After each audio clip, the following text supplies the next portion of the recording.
Hello viewers, you're watching Afghanistan Report and I'm your host Swati Kundra. The main stories are: United Nations expresses concern over rising civilian casualties in Afghanistan. Afghan refugees stranded in Greece hope to return home. Afghan refugees steal the show at the World Refugee Day celebrations in New Delhi. The United Nations reported an alarming rise in the number of civilians killed and wounded in the country, making it likely that 2016 could be the worst year since 2009. The report indicates some major attacks in the war-torn country by Taliban and ISIS. We have a report. The United Nations has expressed concern over the rising civilian casualties in Afghanistan while presenting a mid-year report on the country on July 25. A UN report on Afghanistan published today shows a record number of civilian casualties since counting began in 2009, with 5,166 civilians recorded killed or maimed in just the first 6 months of this year, of whom almost one-third were children. This represents an increase of 4% in the total number of casualties compared to the first 6 months of 2015, and is the highest half-year total since 2009. In Kabul, the representatives of United Nations Assistance Mission in Afghanistan say the security situation remained grim this year as some major attacks were carried out by the extremists. Anti-government elements, including the Taliban, nonetheless continued to carry out attacks against persons and locations that are clearly civilian under international humanitarian law. This included the deliberate killings of community leaders, civilian government officials, media workers, and judicial authorities. On July 23, Afghanistan faced one of its major terror strikes when a suicide bomber killed over 80 people and wounded 230.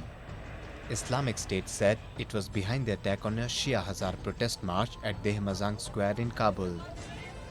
President Ashraf Ghani announced a day of mourning and ordered Dehmazang Square, the site of the blast, to be renamed Martyrs Square. However, shocked residents blame the government for not doing enough to secure its land.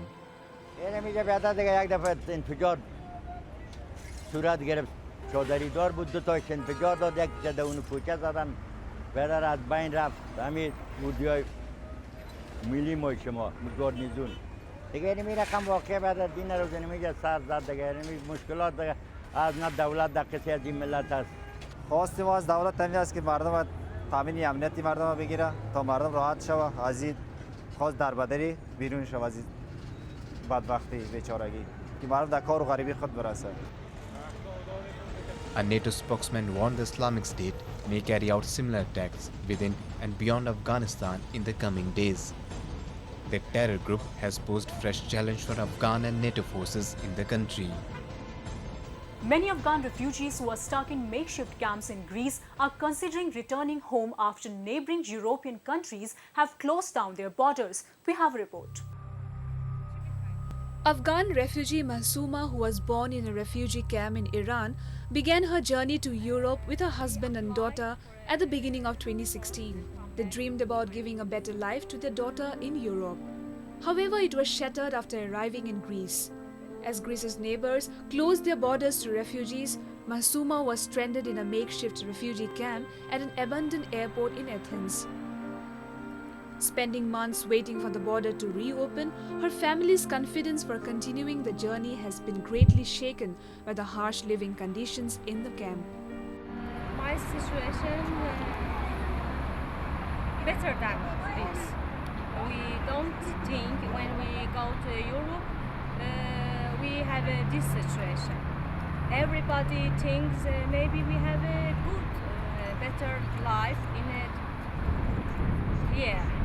But when we come here, unfortunately the border is closed and we can't go to any country.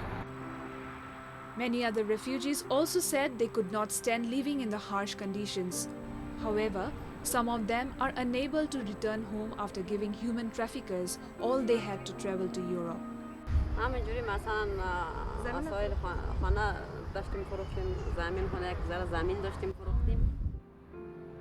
Nearly 60,000 asylum seekers have been trapped in Greece since neighboring European countries closed their borders with Greece in early March.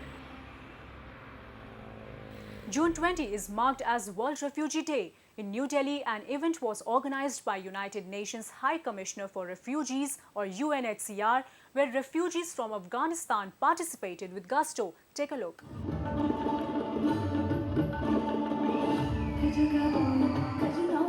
The Afghan refugees performed Attan, their folk dance to mark the World Refugee Day in New Delhi. The performance was applauded by one and all.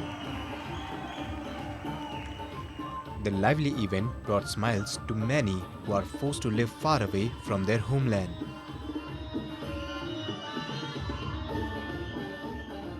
Afghans believe India is a safe and better place to live.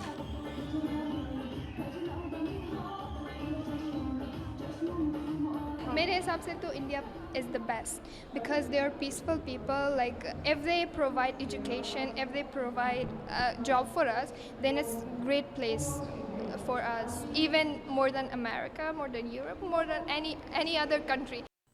An exhibition on art and culture of Afghanistan was also put on display during the event. The refugees say they are happy living in India. मुझे India बहुत एक अच्छा जगह लग रहा है क्योंकि एक इंसान के लिए जो 3 मेन चीज़ होती हैं education, security and medical. So they 3 main चीज़ हमें यहाँ पे मिल रही है इंडिया में. बहुत अच्छा एजुकेशन सिस्टम मिल रहा है. I have passed my 12th from CBC from India, from an Indian school, and recently I have applied for मैंने जामिया मिर इस्लामिया कॉलेज के लिए अप्लाई किया है for my graduation, and on the basis of security we are very safe here. We feel very safe. जैसे अब अगर हमें वो environment हमारी country में नहीं मिल रहा था peaceful environment, we are getting it here.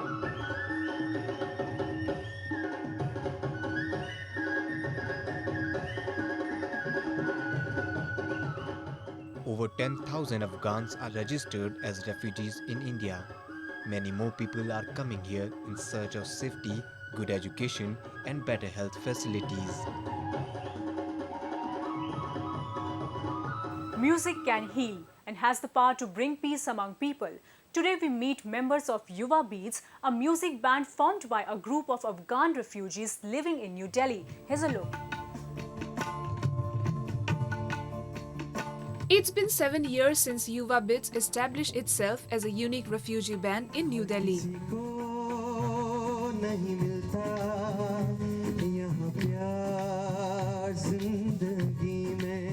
The 5-member band includes a vocalist, a piano player, a guitarist, a drummer, and a tabla player. They perform pop, rock, Afghani music, and even Bollywood as their own concerts and perform at various events in the capital. Afghanistan यानी India तक भी पहुंच जाए उसका situation, जो यहाँ पे security है, जो यहाँ पे लोग म्यूज़िक को कितना पसंद करते हैं और म्यूज़िक कितना कॉन्सर्ट्स वगैरह, और जैसे हम बॉलीवुड देखे, सॉन्ग्स देखे, जो आर्टिस्ट लोग हैं कितना सब लोग उनका रिस्पेक्ट करते हैं और ये सब. पर अफ़गानिस्तान में है बहुत कम परसेंटेज है जो रिस्पेक्ट करते हैं, जो बहुत प्यार करते हैं. ज़्यादातर लोग डिप्रेशन में हैं और जब उनको अपना काम अच्छा नहीं लगता तो दूसरों का भी मना कर देते हैं कि काम ना करो. तो ये सिचुएशन है वहाँ.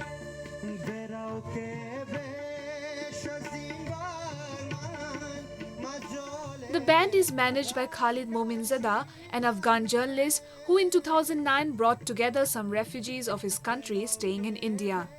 The band has become popular due to their use of traditional instruments like rubab, dambura and zarbagli during their performances.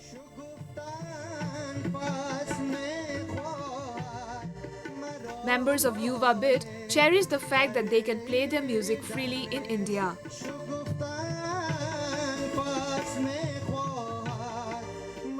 जब मैं अफ़गानिस्तान से यहाँ पे आया तो एक बहुत बुरा फीलिंग हो रहा था मुझे. मैंने बोला क्या यार ये अपने कंट्री छोड़ के एक विदेश में आके लाइफ करूँ, ये कैसा ज़िंदगी है. तो अब आहिस्ता आहिस्ता सब ठीक हो रहा है. अब अफ़गानिस्तान में तो अभी भी सिचुएशन वैसे है जैसे था पहले की तरह, और हम तो म्यूज़िशियन से और म्यूज़िशियन लोग के लिए अफ़गानिस्तान में लाइफ करना थोड़ा प्रॉब्लम है. अगर इंडिया जैसा भी हो जाए तो वो भी अच्छा है, क्योंकि हम यहाँ पे जो लाइफ करते हैं अच्छा है, हमारा ज़िंदगी अच्छा है और लाइफ भी अच्छा है, और लोग का क्या बोलते हैं एटीट्यूड इंडियन लोग का बहुत अच्छा है. और अगर ऐसे भी हो जाए वो भी अच्छा है।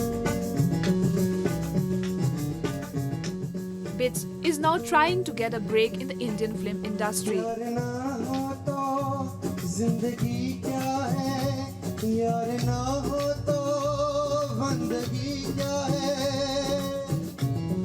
Most of them listen to Indian music and watch Bollywood movies while growing up in Afghanistan. However, they failed to pursue their talent due to constant threats from the Taliban. Now they wish normalcy returns to Afghanistan and also dream to perform at home. With that, we come to the end of this week's episode of Afghanistan Report. I'm Swati Kundra taking your leave. We'll be back next week with more news and views from Afghanistan. Goodbye and Khuda Hafiz.